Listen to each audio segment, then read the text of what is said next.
I'm Katherine Ashmore and welcome to the Mindset Exchange, a podcast with a simple mission to help you grow, thrive and gain insights in today's world. Today I'm joined by Ian Greig, Managing Director of New Legal, a firm supporting directors of award-winning and unique companies in tech and professional services. Ian's journey has taken him from real estate and entrepreneurship into legal leadership. And today he helps founders and leaders navigate equity, M&A, intellectual property and data. We talk about what it really takes to protect your business foundations in the age of AI, from resilience and collaboration to contracts, compliance, and the pitfalls a lot of leaders can overlook. Whether you're scaling an innovative business or simply wanting to safeguard the value you're building, this episode is packed with practical insights and strategies you won't want to miss. Here goes. Hi, Ian. Welcome. To start us off, could you share a little about yourself and your background? Yeah, sure. Thanks, Catherine. Good to be here. I'm Ian Greig. I'm from South Africa originally, Johannesburg, and then I spent my later teens and things in Cape Town. And at the end of my school and university career, I didn't really know what to do with myself. Somehow found myself in the States doing a work travel experience in Aspen, and then ended up in London. My sister was living there, and that kicked off my future, really. And it all sort of just happened quite spontaneously. I had no real plans to do anything. I found myself in London, and that's where it all started. Now I run a legal services business called New Legal, fairly down the line commercial, corporate IP data with a small but mighty team. And we help different businesses, that are growing mainly or entering a new stage of their evolution, complex businesses, unique businesses, new innovation, people doing new things, taking risks, and courageous founders and leaders who are getting out there and making things happen in their lives. We're all about that, my team and I. So yeah, it's good fun. Here we are. Yeah, thank you for sharing that. We had a conversation offline before, and you said when you moved to London and you stayed with your sister during your studies, and you were balancing studying law and an MBA at the same time. Now, that's really intense as well as impressive. What did that experience teach you, would you say, about managing pressures and building resilience? Well, there was a lot that happened before studying the MBA in law. I got into the property development and investment game after kind of randomly meeting someone at Harrods, and I ended up working with them for 3 years. As far as studies go, people try and change things in their lives and end up studying. In my case, it was a complete pivot out of the real estate industry. I was involved in different ventures in helping people buy and sell properties in London and getting new businesses set up and groups and things like that. So I got into business consulting and marketing and architectural photography and all of that. So there was quite a foundation before I ended up studying, because we all have different plans for our lives. But I knew that something was missing, and real estate was all very sort of money and property focused, as I'm sure you can imagine, which is all well and good. And I had a good career, but something needed to change. So I always enjoyed the law and figured that was something that I could do, for the future. It's interesting. It's always evolving. It's challenging. The intellectual stimulation that comes with it, which can be lacking, as I'm sure some of your listeners might resonate with. You may be really good at what you do and you're doing well, but there's maybe something that's missing there. So law was a huge passion of mine, a bit of a legal geek. And I felt that I was lacking in the sort of like multinational kind of understanding of how bigger businesses grow and all of that and operate, and their strategies and how they can dominate, so that I could bring that into my sort of like day-to-day consulting and stuff. So I decided to do law and an MBA at the same time, which was in some ways not a very smart thing to do, because I'm sure you can imagine, just literally wiped me out for 2 years. So I did law at a private little university in Cambridge, not at Cambridge. And that was over 2 years, very small class. So I was very lucky to have that sort of like very focused insight from high caliber people. And the MBA that went along with it at Durham. So both kind of remote with a bit of in-person with law. But that just had to be like, I took the plunge, and it was either going to happen or it wasn't. And you put yourself in these situations. Obviously, I knew I could do it, but it really took it out of me for an extended period. And it's taught me a lot in terms of resilience, about, I guess, being resilient just for the sake of it, and like handling a lot of stuff that comes at you is one thing. But I believe resilience is also about deciding what you can let go of and not overloading yourself because you have nothing to prove to anyone else. Maybe you want to prove stuff to yourself and others. It's just the way it goes. It's human nature.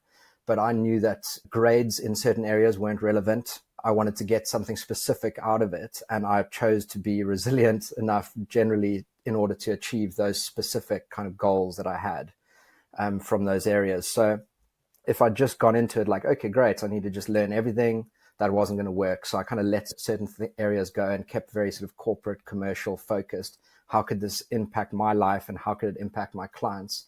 And I think that gave me a foundation for the resilience and the belief that, and letting go of areas that would distract me and erode some of the resilience I needed to make it through. It's a bit of a long answer, but that's kind of, I think. No, 100%. I think that's such a powerful example because it reminds us how, as leaders or entrepreneurs, we sometimes quite early on can lock ourselves into ways of working that might help early on, but later we realize that we need to evolve. And sometimes it's through lived experience, isn't it? We recognize what we need to do or to act on to sustain ourselves long term.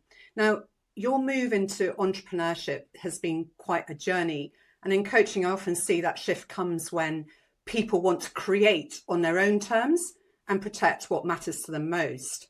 What prompted your move, would you say, into entrepreneurship?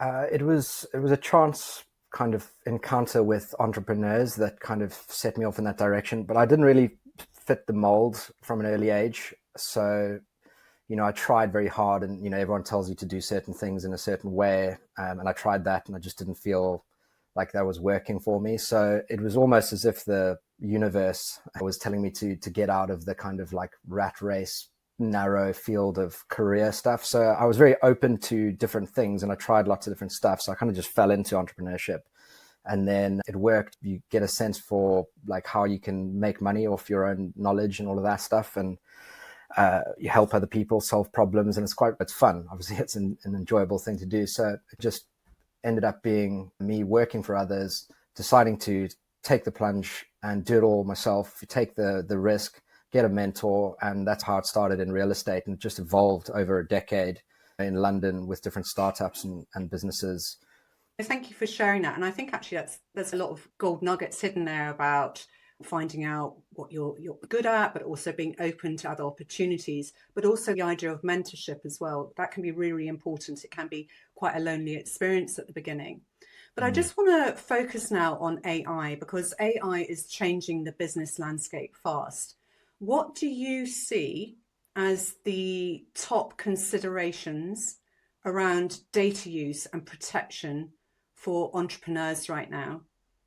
Everyone's favorite topic, data. Yeah. So, I mean, the way I look at it is in terms of different layers. So you've got your kind of ownership layer, like who owns what, your day-to-day commercial trading, all the day-to-day business contracts and arrangements and dealings you have with different people, clients, customers, suppliers, collaborators, partners, all of that stuff, affiliates, influencers, all of that.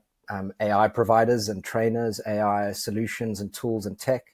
And then at the bottom, you've got your compliance. So it's kind of like corporate ownership, day-to-day stuff, and then compliance. And the other layers, if you want to look at it across a different spectrum, is confidential information, intellectual property, and data. And there's kind of a nexus of those three when it comes to doing business. Everything you do involves the flow of money, the flow of confidential information, the flow of IP in terms of licenses or ownership and who owns what and where, and then generally the compliance elements that come with that. So there's the contractual side of it. It's like if you're going to use AI in a certain way, then it needs to be done in a way that fits into the framework of the contracts and the contractual commitments that you've made to others in respect of their IP and the money and confidential information. So if you're working with someone and let's say it's a client of yours and you're then plugging information of theirs into AI, you need to have the right consent, licenses, permissions, approvals, and all of that kind of stuff, and the transparency element. So there are a lot of really good AI tools and consultants out there who are compliant. They give you commitments of compliance and they help you through the process of things. And then obviously the tools, some have very strict rules. They're closed systems. They keep your data enclosed, and therefore you have the assurance from them that you can do certain things and provide commitments to clients. If it's just done willy-nilly and you're plugging in people's data and information into an IP, into AI, knowingly or not, it's getting processed, changed. There's possible changes to ownership and rights. So, it's a control thing. You need to be able to control how you treat people's data and information. And it's a case of having clarity in your own mind and as a professional as to like what's actually happening here. If you don't know, or the tools you're using are too novel and are a bit sort of cowboyish, or the providers, the consultants who are giving you advice to put different agents or tools into your business for whatever reason, whether it's small scale or bigger scale stuff. If you lose control and you don't have the understanding, then you're sitting on a landmine, basically. So it's risk management. And without going too far into it, there are different elements to it. But obviously, it's like if I give you my information or you give me yours, you're going to want to know, and vice versa, that things are going to be protected. If it's just going into a void of AI that could resurface or cause financial or legal liability to people in the supply chain or in terms of the network, then that's obviously a big problem. So I can definitely talk about individual elements of that and types of AI tools and all of that, whatever thing you think might be relevant. But the real snapshot of it is someone needs to be able to tell you clearly what's going on. You need to know what's going on, and you need to maintain control and whatever consents, permissions, and approvals that need to happen in the process to make sure it's compliant and safe and free of certain risks. Then that's really just what it just needs to happen. Simple as that. Yeah. So I'm imagining it's a bit like how we approached having to be more visible in our terms of business or data policies about GDPR. I imagine it'll be fairly similar to that. Would that be correct in terms of how you highlight it to the clients, but also you need to do your own due diligence of who you work with and how they're protecting your own data, but your clients' data as well? Exactly right. So the most sort of rudimentary example is if you use subcontractors or consultants in your business, and they're processing your client's data, then, you need to have the right agreement with your client to say that you can subcontract. This is how you're going to do it. This is how you protect confidential information, and you commit to adhering with data protection laws. The same applies with an AI tool. You're in a contract with someone. You're going to use AI to process information and data or do certain things within the supply process, delivery process. And you need to make sure that's brought to their attention, and you have the contractual tick go ahead from them that you can do that. And then actually in practice, the reality is, okay, what are you actually committing to on confidential information? Have the right NDAs, confidentiality clauses, all of that stuff. And what are you actually doing in reality with data? You need to have the right policies, notices, and that goes through the chain. Client contracts, team, suppliers, policies that relate to all of that stuff. And it's almost like modules in a way. Like people think, okay, it's going to be really difficult to do this. It's kind of an audit, like you say, understand what's happening in reality, and then just whack modules into the different key areas in your contracts and policies, and that's it, done. And what would you say are the key blockers that stop people from doing this early on? I think people imagine it's going to be more expensive and complicated than it is. It is complicated if you think you need to do it all yourself, but that's the whole point of professionals, whether it's, overcoming personal things, professional, legal, financial, tax. You're not going to do your tax restructuring yourself. So it's actually not complicated because someone else does it for you.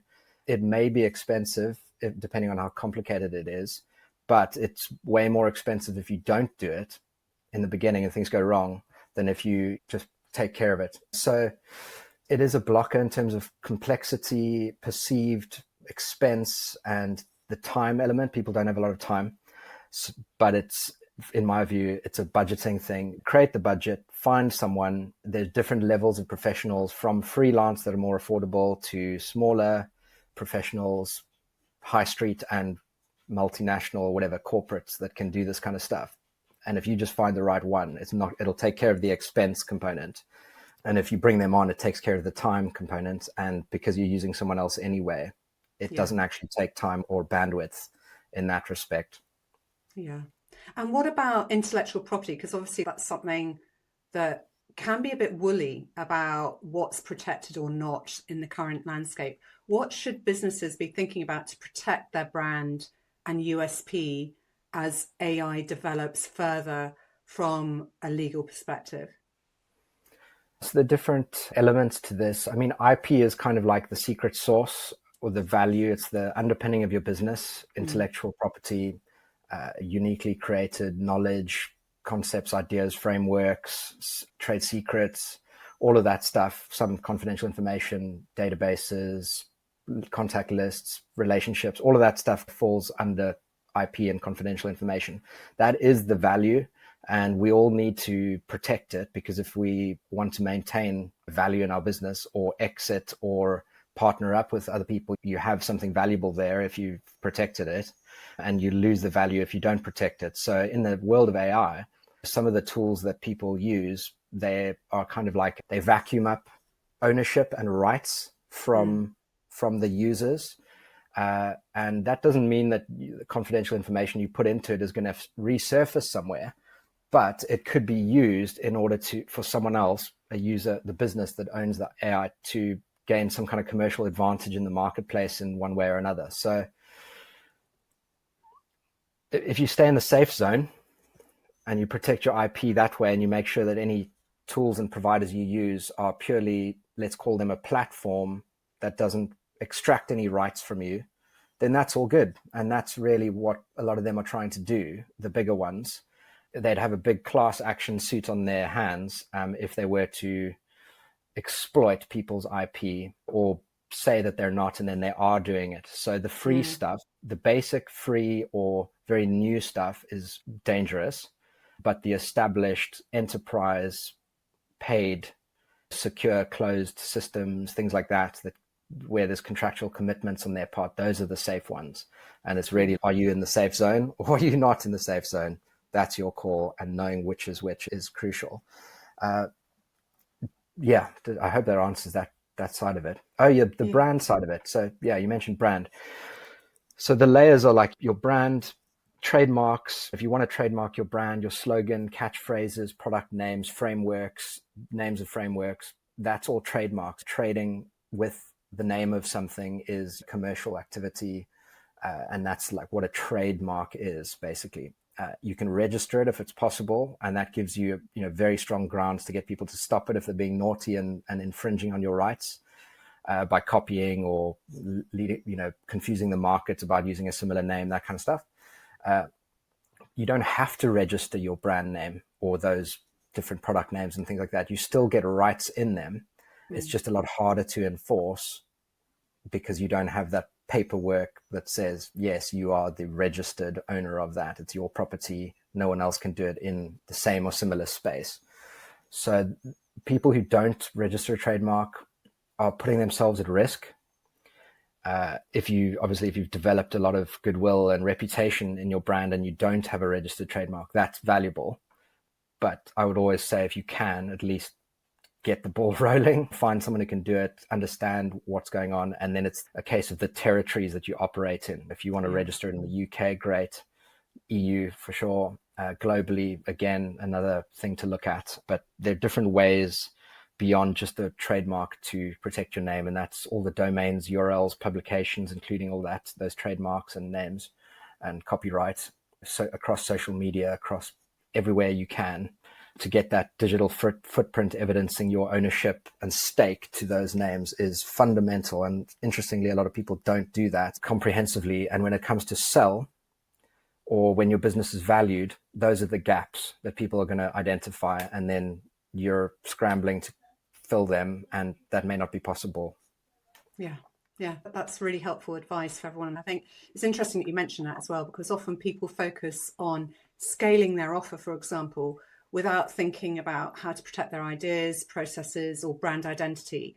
And then it becomes reactive scramble, so to speak, when something happens instead of a proactive strategy. And something I see a lot with entrepreneurs and leaders is that they can focus on their zone of genius, in the creation, in the delivery, or the strategy, and can often leave legal details until something goes wrong. What are the common legal pitfalls that you see? So again, layers. Let's talk about ownership. Let's talk about IP, and then day-to-day contractual stuff and compliance. Compliance, just it needs to be done. Whatever that is for you, get it done. That'll take care of the risk there.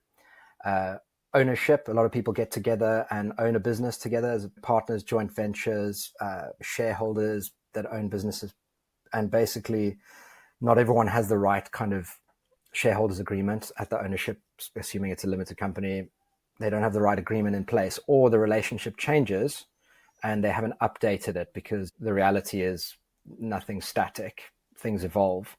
And even if you have something, does it truly reflect the rights, roles, responsibilities, remuneration, reward, resolution that you need at the ownership level? And if it doesn't, then that's something, in my view, that needs to be tackled promptly before something goes wrong, because you can't exactly negotiate yourself out of a tricky situation into an agreement that everyone's happy with when things aren't going well.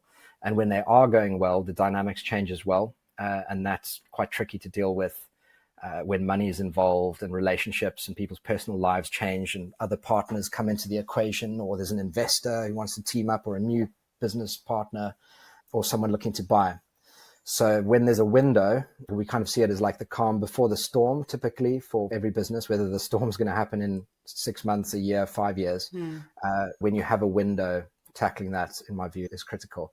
And then on a day-to-day basis, your contractual stuff, IP is a big thing coming up here. Like knowledge businesses, tech businesses, creative businesses have unique intellectual property that they have. And one of the pitfalls is that people often don't have the right IP clause in their services delivery or product sale contracts, for example. So whatever you bring to the table that's your proprietary IP, let's say as a consultant or advisor or licensing some tech to someone, you need to retain ownership and full control and exclusivity, not necessarily exclusivity, but full rights over your stuff, and then give your client the right kind of rights based on what they're paying you for in the relationship. IP clauses can be quite long and complicated. And if there's a misspelling, it may not be the end of the world, but a missing word like exclusive or perpetual or revocable, worldwide or limited territory stuff, those kind of omissions and errors and things can really throw off the value of a business. And that's probably one of the main areas we spend our time looking at, because AI is not going to get it exactly right based on the specific details and circumstances of the services and deliverables and all of that stuff. So that's the IP piece, at the very least, just getting that clause checked out and sorted, because dare I say most businesses will have the wrong IP clauses in at least some of their contracts. That's pretty much just a fact, in my view. So the other element is people who work with consumers. They don't always have the right, basically, statutory notices and cancellation clauses and things. And people, when you say like working with consumers, they think, oh, that's like selling phone contracts and very basics like consumables and that kind of easygoing, low ticket stuff. But actually, that's also leadership, executive coaching when the client is in the capacity of a consumer and not through their organization or business. And basically, if you don't provide the right notices in there, like 14-day cooling off period, for example, if that applies, then that can extend it for up to a year. So let's say you 12-month contract, you're halfway in, you never gave the client the notice of their right to cancel. It's a 50 grand contract and they've used half of it. You've made 25K and the client just cancels. That's 25K gone. We looked at a business that has over 1,000 customers, and most of them weren't signed up to the service with consumer rights notices in place in the beginning. So that means that if word gets out to the consumers that are enrolled with the service, that they can just cancel, that whole business could be wiped out. And that's a reality. So that's those are the key areas in the consumer space. And then another thing, we do the complex kind of medical data, financial services data, that kind of stuff. It attracts a higher standard for compliance and care of that data, and notices and policies and consents that need to be in place. Not to bore people massively with this, but people may think, okay, as long as I've got a bog standard setup, I don't need to worry about that. But actually, you could find yourself in quite a tricky situation if you haven't tackled that data properly from the compliance front. And even on the most basic side, bringing on a small scale consultant or VA who then has access to a lot of that data, that is quite a serious infringement. And people think, well, it's just a VA, but they may have access to email addresses, accounts with passports in them, bank details, confidential information about people's medical, legal, financial situations and all of that stuff. It's highly sensitive, and people kind of gloss over that or don't think about it. So that we do spend a lot of time working on that with people. Yeah, certainly from my own experience, if you actually work clinically, you're used to thinking about what to put in place and what contractually to put in place for data sensitivity. But it's something that maybe if you're not used to thinking about things like that, you definitely have to be aware. And I think when it comes to AI or data sensitivity, what would you say is within an entrepreneur's control legally, and what should they plan for instead of trying to control? So keeping things open to adapt in the future to the changing landscape. Or is that like saying how long is a piece of string? Yeah, we obviously don't advocate breaking rules or laws. No. I'm clearly not law breaking. It's not the ideal thing to do. If you think about all the startups and businesses that have got somewhere, they all broke rules. So the reality is you're not going to be able to do everything at every time to be compliant or not breach your contract with people. So again, it's not something we recommend at all. But the reality is, if you think about every business around you, they're breaking some kind of rule or law right now. And the framework of the legal system and compliance and laws and all of that is set out to protect people. It's designed as a best practice, and everyone's kind of working towards that. So if that's what it is, then everyone's working towards it at that any point in time. Some of it is high risk, some is low, and some is in the middle somewhere. We've all got to make decisions as responsible entrepreneurs. Like, what are we going to do here?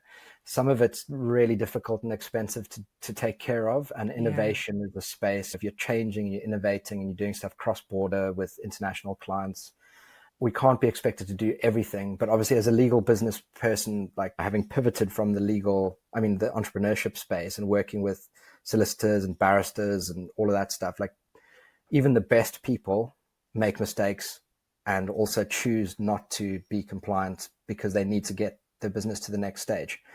So that's a decision everyone needs to make personally. But the main thing that I would say is understanding what you're getting yourself into.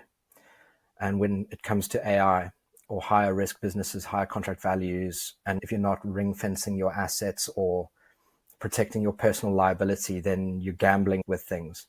But corporations set up structures and mitigate their risk in all kinds of different ways. And some of them allegedly knowingly break the rules and then take the financial penalty. We all know about those examples.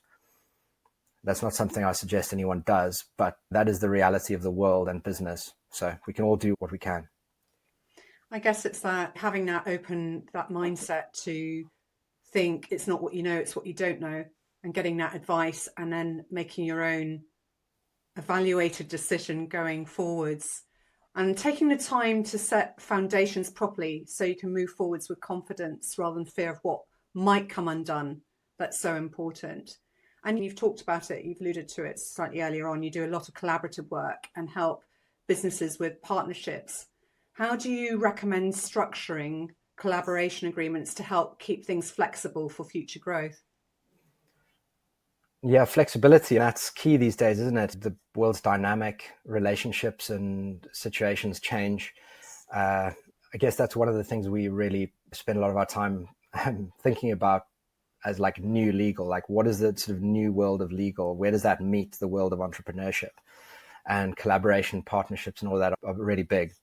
So we do a few ways to look at. You've got roles. It's the 6 R's. If you're looking at a collaboration or partnership of some sort with someone else or an entity, it's roles, responsibilities, restrictions, what people can and can't do, remuneration or reward, like what are people going to get out of it in return for their contributions, like what are people's rights, and resolution, that's obviously like disputes, disagreements, how do you resolve it, but also flexibility. How do you build an element of flexibility into a contract so that you don't know what the future holds? things might change and opportunities arise and hurdles trip you up. The point is to have a business that remains operational at like the highest degree of excellence. And if the contract can allow you to get over problems and that sort of stuff, then you're winning. So those kind of 6 R's, a lot of it's an expectation piece. People go into relationships with others, commercial relationships with different like whys, like who, what, where, how, and why. What are the motivations, and different visions, different plans for the future and different situations. Those conversations that you have up front with people are critical because they really give you a picture as to like where this might go. And if those conversations aren't had, then that's going to be very difficult on the expectation change front when things happen, because the contract's just there to deal with things when all the stuff you should have agreed as a commercial arrangement aren't taken care of, or as individuals, when the people and the relationships and the way people have decided to work together doesn't work, then you look at the agreement. So it's just a piece of paper. The rest is the commercials. Yeah, and I think people often want certainty, but part of future proofing is having agreements that allow for growth you can't yet predict as well. But coming back to mindset, something I hear repeatedly is how easy it's to get caught up in the drive, the ambition, and setting these high standards. And it can often feed into one's personal life with balancing self-care or maintaining self-confidence. And if one is driven by one's why, the word balance can often sit wrong because one's work is so integral to who one is. But for the purposes of my following question, let's just rock with that word if you don't mind. So how would you say you manage that balance and avoid burnout? Not very well, I'll be honest. But one thing I've recognized is that it does take kind of like pulses over time of pushing the limits and then reining back. And sometimes you have no choice. Like if you're going from level 1 to 5, whatever that looks like in your world, and you're teetering at level 3, you can't just stop there. So you may have to push through level 3 and get to 3.5 in order to have a break. When you're not clear on what's actually going on and what those levels mean financially, personally, professionally, bearing in mind relationships around you, family, friends, lives, for all of that stuff, then you can put that stuff in, put yourself in a tricky position with all those relationships. So I kind of just accept that I'll push myself to burnout at certain points when I have to. But if you push yourself to burnout when you don't have to, or when you have other options like other people to come in, staff, employees, partners, then it's not resilience. It's, I don't want to use the word, like I was going to use the word stupidity, but it's not really at all, because look, we're humans. Like it's not easy to understand ourselves and how things are going to pan out and whatever. It's not always very clear. But that's really back to the thing when I was studying with the MBA and the law. It's like you can be super resilient. That's all well and good. But if you're not clear about what you're actually trying to achieve and you're just harming yourself, then nobody wins. Yeah. And sometimes when one's caught up in that myriad of action and doing things, it's quite hard to see the wood for the trees and recognize if one is burning out as well. And it's that why is driving you and you have the energy to drive you, but recognize that you are getting close to that point. And often what can help with that is habit formation. Have you found any habits that have helped you sustain yourself within these periods? So I'm very much into surfing and just sport generally, like keeping fit and things. I've kind of fell off the wagon a bit over the years, on and off, but that's really helped massively. So kind of factoring in what you want to do that helps you physically, mentally, emotionally, spiritually outside of work, and diarizing it, for want of a better term. Unless that's happening, then everything else kind of like swamps the personal life stuff. So whatever it takes to map that out and get the good stuff in the book, in the diary, is critical. But otherwise, I mean, I've been pretty bad at it. But one of the two of the things that really helped me massively is, one, someone to advise you, support you, a mentor, a coach. That I think is critical. And then two, a business partner and team. Having business partners, multiple, if possible, if it works, and a team.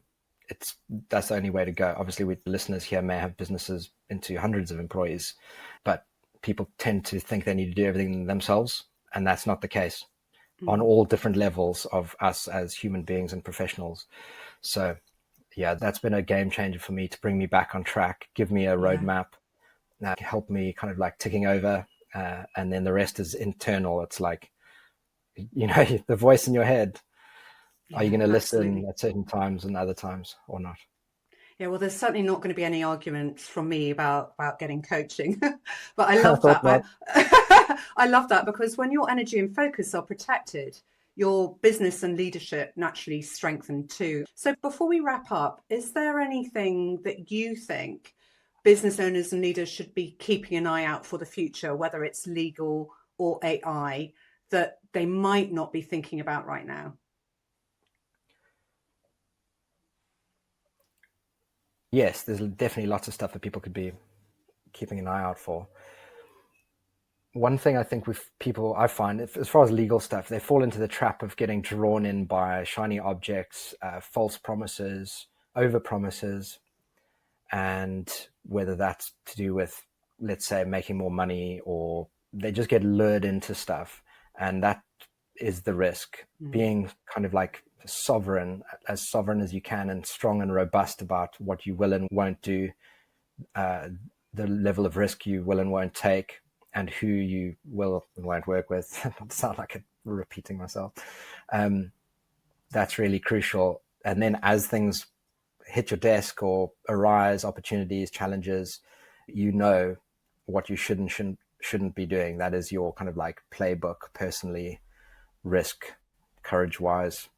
And that's really all we can do, because yes, I could hook anyone up with an AI advisor who can give you a very clear understanding of what you can do in your business. That's essential if that's what you're thinking about doing. But if you're not at that stage where you're getting corporate strategic advice, operational strategy, growth advice, or whatever, then it's just knowing that when you do need it, you're using the right people and you're not getting drawn in by exciting things that could completely ruin your business, like an AI agent system that operates your business for you and guarantees 200% productivity increase and 3,000% sales type thing. Yeah. So it's about definitely getting the right advice. And quite commonly, one can buy these things and then find, well, that's a complete waste of money. So it's about doing that due diligence, asking around, asking experts like yourself about who you recommend. And finally, and I always finish off with this question, if you were to recommend a book, and it doesn't have to be personal development related, what would it be and why? Confessions of an Advertising Man, David Ogilvy. It's a good one. It's a bit old school, like some of it doesn't apply, but it's a perspective thing. I like his perspective. In my view, the combination of like pragmatism, real world stuff, bigger vision stuff, creativity, that kind of like fusion of knowledge, creativity, and different lenses and perspectives with which you can look at challenges and opportunities and communication, brand, advertising. That all kind of moves the needle in different ways. So yeah, that's why I dig it. It's just brought that up from the library, from the shelf. One of the masters of advertising. Yeah. Thank you. Yeah, thank you so much for joining me today, Ian. It's been such a valuable conversation, covering not just practicalities of protecting your business, but also the mindset as well and strategy that underpin it. It's been lovely to chat. So thank you for being here. Thanks, Katherine. Really good to be here. Thank you for listening to the Mindset Exchange. If you found this episode valuable, please share it with someone building a business or brand right now who could benefit from Ian's insights. And if you're ready to strengthen your mindset or require further clarity or confidence, you can reach out to me directly. Details are in the show notes. Don't forget to subscribe to not miss any future conversations. Thank you for listening, and see you next time.